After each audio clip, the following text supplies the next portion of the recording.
diante de nós.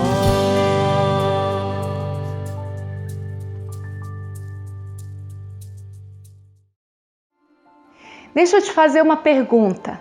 O que você seria capaz de abdicar por um sonho? Existem situações na vida em que nós não temos o menor controle. Na história de hoje, nós vamos conhecer um casal que teve que fazer uma difícil escolha diante de situações difíceis. No entanto, em todo o tempo, eles sabiam que estavam fazendo a vontade de Deus.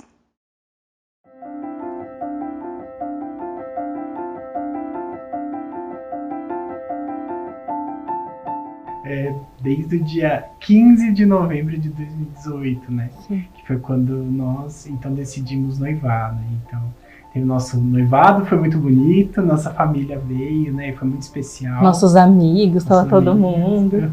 A gente ficou muito feliz, foi para nós, já foi um pré-casamento mesmo, né? Porque a gente fez bolo, a gente fez lembrancinha, arrumamos, assim, bem bonitinho, do jeito que a gente queria mesmo, decoração, né? Então, foi muito legal, né? Quando foi mais ou menos em junho, né? Maio, junho de 2019, né? Que a gente decidiu, então, a data do casamento. Então, a data que a gente escolheu, dia 25 de abril, né? Teria esse santo que nos acompanharia, né?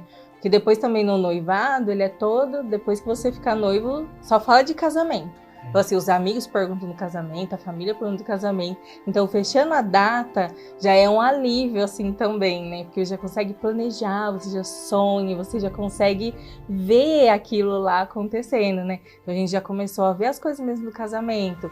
Bolo, vestido, aonde vai ser a festa, como vai ser a festa, igreja, as datas também que precisam de antecedência, né? Quanto tempo marca a igreja, quanto tempo marca o civil, todas essas coisas a gente começou a ver quando a gente ficou noivo, né? A gente conseguiu, de fato, organizar também as coisas da nossa casa. Depois a gente já conseguiu alugar realmente essa casa onde a gente está hoje, né? Então, em novembro, né, de 2019, a gente alugou aqui, né? Então, já fui deixando realmente com a nossa cara, né? Então, colocando as coisas, pintando parede, deixando realmente a casa da forma que a gente queria, para que quando a gente casasse, a Tati pudesse já chegar e a casa já estivesse pronta. Porque esse também é o papel do homem, né? De arrumar a casa, de fazer todos os retoques e tudo mais. E daí chegou o ano de 2020, né? Já, né? Depois de toda a preparação e tudo que a gente já tinha mesmo em vista, né? E tudo mais. Faltava ainda algumas coisas, né? Pra gente organizar alguns detalhes e tudo mais. Mas acho que o grosso a gente já tinha feito, né? Já tinha feito organograma, né? De quem que ia participar, quem que ia organizar tal coisa. Então a gente já tinha realmente feito tudo bem organizado. E quando a gente rezava, a gente sentia também que ia ser uma libertação mesmo para a nossa família, né? Porque nem da parte minha, nem da parte do Paulo, a gente não tem ninguém casado. Assim, o meu pai e minha mãe, eles não são casados, os pais do Paulo são, mas nossos irmãos não são casados na igreja, né? Então, tinha toda essa parte espiritual também que a gente sentia, que a gente precisava dar esse passo também, né? Para poder viver, a nossa família viver isso, né? Então, assim, meu pai entra na igreja, minha mãe entra comigo, né? Porque minha irmã também não casou, meu irmão também, né? Então, seria a primeira vez deles, né? Então, pensando assim também na nossa família, nossos irmãos que estariam lá, que também entrariam, né? Que iam ser nossos padrinhos. Então, isso já é um outro sentido também pra gente, né? E a gente sempre rezava e sempre vinha isso no nosso coração, né? Em janeiro, né, de 2020, eu estava ainda trabalhando no aeroporto, né? E lá no aeroporto a gente tem muitas informações, né, mais precisas, né, de tudo que estava acontecendo no mundo, né? Então, a gente já sabia da questão da pandemia, mas ainda, mesmo as pessoas falando, né, mesmo sendo projetado toda, né, um pico, um surto, né, desse vírus e tudo mais, mas na minha cabeça isso não ia atingir a gente, né, não ia atingir o Brasil, por exemplo, até em abril. E teve uma vez que foi muito, eu lembro muito disso, né, que foi mais ou menos em fevereiro, né, de 2020, estava trabalhando e eu olhei para fora bem na hora que chegou um avião da China, né, E eu vi lá ele todo, né, escrito em chinês, né, com a bandeirinha da China. E eu pensei, meu Deus, esse vírus vai chegar aqui, já tá chegando, né, na verdade, né? Então acabou de chegar um avião da China. Eu falei, nossa, e a gente liga, né, aonde começou todo o foco, né, com tudo isso, né? E daí na hora eu falei, meu Deus, e se não acontecer o casamento? Mas enfim, fiquei com isso na minha cabeça, né, não tinha passado pra Tati também, mas guardei meu coração também, né? Então foi quando a gente começou a ver que as coisas poderiam ser diferentes do que aquilo que a gente estava planejando também, né? Quando foi o começo de março, mais ou menos, né? Acho que nas primeiras semanas de março, sim, ou na segunda semana de março, uma amiga da Tati, lá do Distrito Federal, lá de Brasília, né? Uhum. Ela falou bem assim, Tati, tive que remarcar meu casamento, porque aqui tá fechando tudo. O padre ligou para ela falando que ia cancelar, porque ela ia casar no dia 28 de março. E daí ele falou assim, ó, não vai poder ter o casamento no dia 28, então vamos cancelar e daí você marca depois. Então assim, não é que tinha uma data para poder remarcar o casamento, né? E daí quando ela falou isso, para mim foi aquele estalo que deu. Assim, eu não tinha parado ainda para pensar como o Paulo, será que esse vírus vai chegar aqui? Como vai ser quando ele chegar? Então, nessa hora, veio, assim, um baque mesmo, meu chão caiu e eu liguei pro Paulo, já tava chorando. Aí eu falei assim, Paulo, ela tem razão, é verdade, né? A gente não sabe como isso vai acontecer. Daí eu comecei a ligar os fatos. Quando começou lá na China, já fazia mais de 4 meses, indo para 5 meses. E não tinha melhorado a situação, só tinha piorado. Já tinha espalhado pro mundo inteiro e chegou aqui. E aí, o que a gente vai fazer? Depois de 1 ano preparando todas as coisas, sonhando com tudo isso, e agora não vai ter mais. O que a gente vai fazer da nossa vida, né? Com tudo certo já também, de mudar pra cá, né? Das nossas coisas já estarem aqui. E tudo isso, porque eu morava com uma amiga minha e já tinha uma outra pessoa que ia morar no meu lugar quando eu saísse de lá. Essa pessoa precisava também do lugar, né, para morar. Então, eu ia ter que deixar lá a casa e para onde que eu ia se eu não fosse casar? Então a gente falou, não, a gente sentia que o casamento ia acontecer, não sabíamos como, mas a gente queria uma resposta concreta de Deus. Então foi quando a gente fez um tríduo para Santa Rita de Cássia, né? Que a Tati é muito devota a Santa Rita.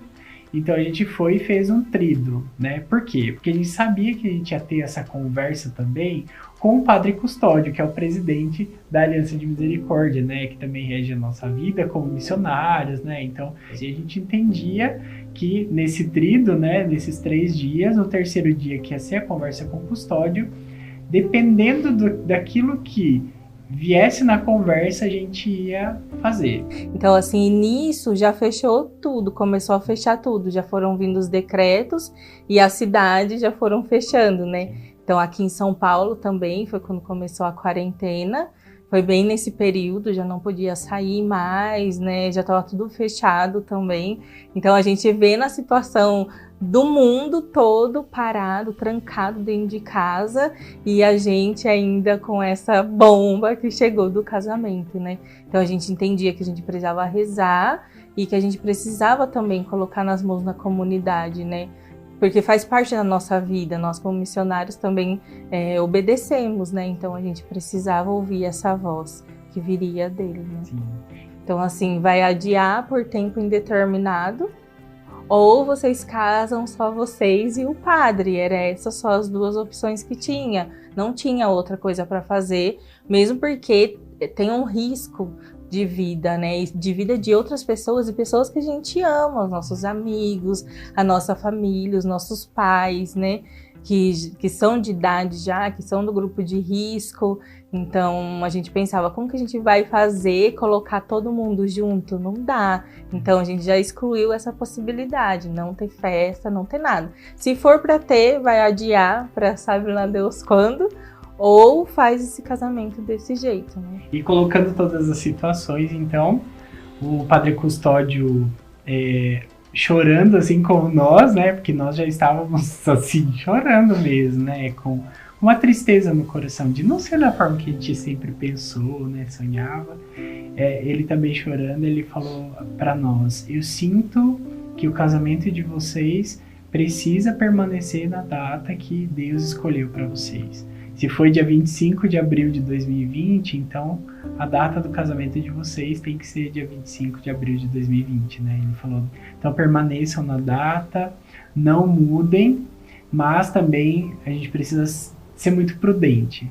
Mas os pais de vocês, então, não podem vir, né? Vocês não podem convidar ninguém. Nem a família, nem os amigos. Ele falou assim, a opção é o casamento, vocês e o padre, né?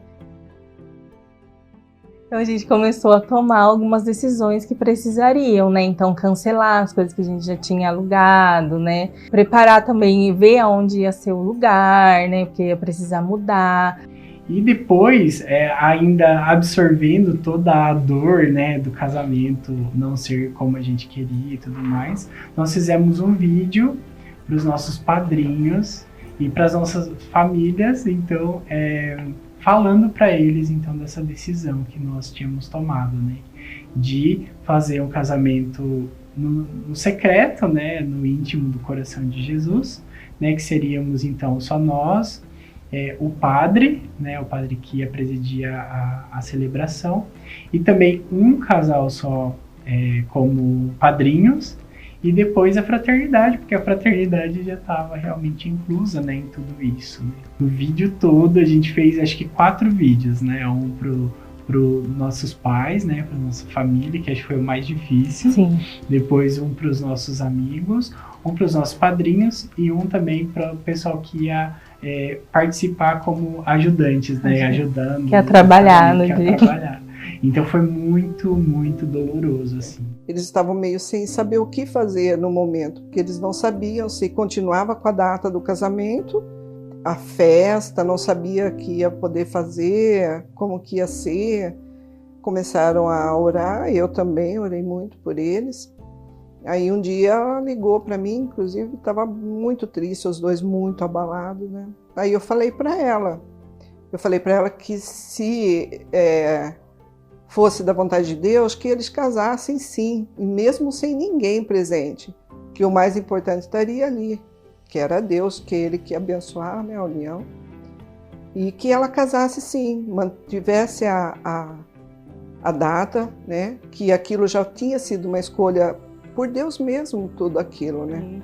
E daí, antes disso, eu comecei a ler um livro que já estava um tempo já nas minhas coisas. Eu sempre falava, vou ler, e lia outros e não lia, que são dos pais de Santa Teresinha. E bem nesse dia que a gente gravou o vídeo, tudo, aí eu não conseguia dormir, né? Porque eu estava muito agitada também, né? Pela emoção assim que a gente sentia de falar para as pessoas que elas não participariam ali com a gente, não estariam ali com a gente, né? E foi na parte do livro que falava do casamento dos pais deles, que eles escolheram casar, né, à noite, de madrugada, só eles e o padre. Então, assim, para mim ali foi a confirmação que era realmente a vontade de Deus, né? A gente pôde entender realmente que a nossa escolha ia dar frutos, né?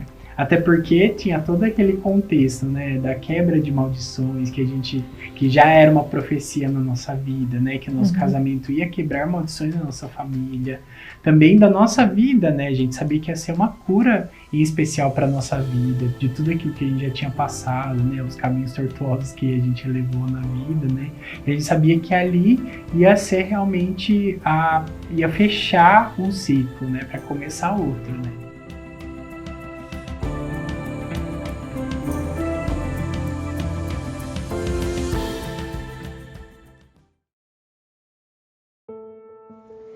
Para uma mãe, participar do casamento de um filho é uma das maiores felicidades da vida.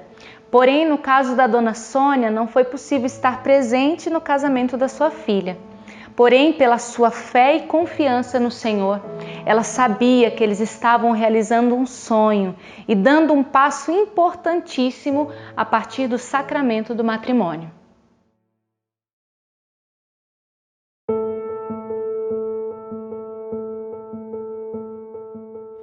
O padre Custódio me ligou, falou, padre Rodrigo, precisamos ajudar a Tati e o Paulo.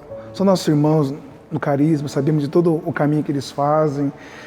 Agora já saíram da casa deles também, alugaram uma outra casa, já fizeram todo o espaço, eu já tinha lá abençoar tudo, a casa deles, está tudo pronto. É casar e vir orar e iniciar essa vida a dois, né? Então não tinha outro lugar para ir, a não ser se unir no sacramento do matrimônio e viver a vida, né? E como podemos ajudar eles, né? Porque eu não posso por mim mesmo, na minha cabeça, né? Tem uma direção que a igreja foi dada, tem obediência à igreja, né? A voz do nosso pastor. Então, liguei para o bispo nesse caso para conversar com ele, né? Porque a pedido dele mesmo a igreja não fechou, porque é um oratório de adoração perpétua, né? Jesus exposto 24 horas, as pessoas não vinham, mas nós missionários ficamos aqui 4, 5 horas de adoração enquanto o povo estava em casa com as portas fechadas, nós estávamos aqui com Jesus exposto, a igreja aberta nesse sentido, para rezar pelas pessoas, por todo o sofrimento difícil que o mundo em si se encontrava de modo mais específico. E a preocupação do nosso pastor nesse momento era de encher a igreja, porque não era o certo. Então ia faltar com prudência. Só que o diferencial foi que o quê? Essa consistência de fé e de conhecimento da doutrina da igreja, da preparação profunda através do carisma da Aliança da Misericórdia, nosso caminho de formação também. Então, o essencial para eles era o sacramento do matrimônio, a bênção de Deus, e vamos construir essa nova família, né? Com a graça do Senhor. Mas e seu pai e sua mãe não vai estar? Se eles não podem estar, nós sofremos com isso. Eu chorei muito com eles, nossa. Sofremos muito por causa disso, mas nós queremos o essencial. Mais que nossos pais não estejam presencialmente, mas nós queremos o sacramento do matrimônio. Hoje, a nossa escolha de cristão, católico, apostólico, romano é pelo sacramento e a bênção de Deus. Então, trilhamos esse caminho junto e aqui nessa igreja.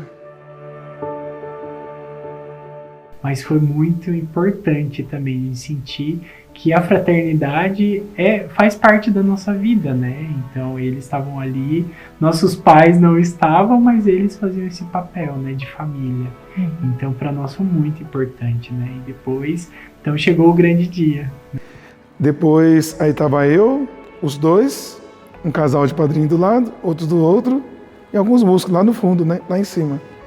Eles entraram, a igreja vazia de pessoas, mas era um clima espiritual muito profundo, né? Que coisa, né? Então passava um filme mesmo na minha cabeça, né? Então, de onde eu tinha vindo, né? Do que eu tinha feito, e eu estava concluindo ali realmente, né? Começando, na verdade, um novo ciclo, né? Mas fechando um outro.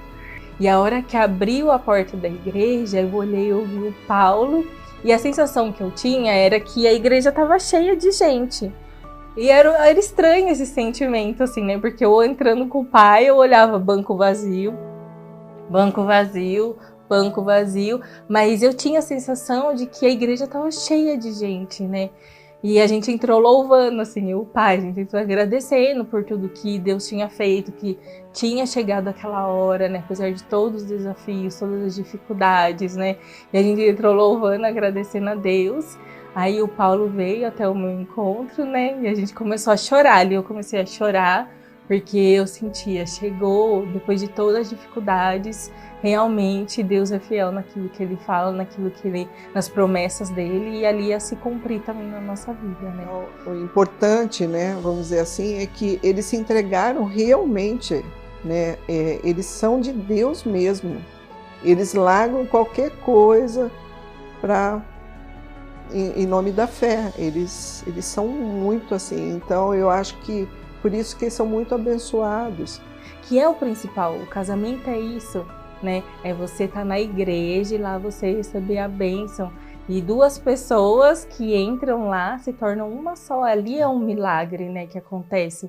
E a gente pôde viver esse momento de graça mesmo, estando ali. Só nós dois, o padre e a fraternidade, né? Os irmãos que estavam rezando com a gente durante esse tempo, né?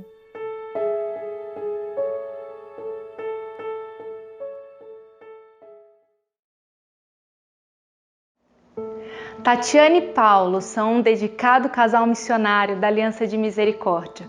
O carisma que um dia os alcançou, agora também pode atingir a tantos outros através do seu testemunho de vida e doação, além da graça do matrimônio que eles receberam de Deus e da Igreja.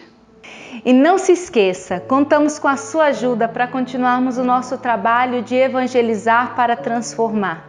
Acesse o nosso site e faça a sua doação em misericordia.com.br/doacão ou mande uma mensagem para nós no WhatsApp 11 31 20 9164 e torne-se assim um filho da misericórdia, pois é com a sua ajuda que a missão acontece. Acompanhe a Aliança nas redes sociais e compartilhe o nosso conteúdo para que a misericórdia se espalhe cada vez mais. Obrigada por participar conosco. Deus te abençoe.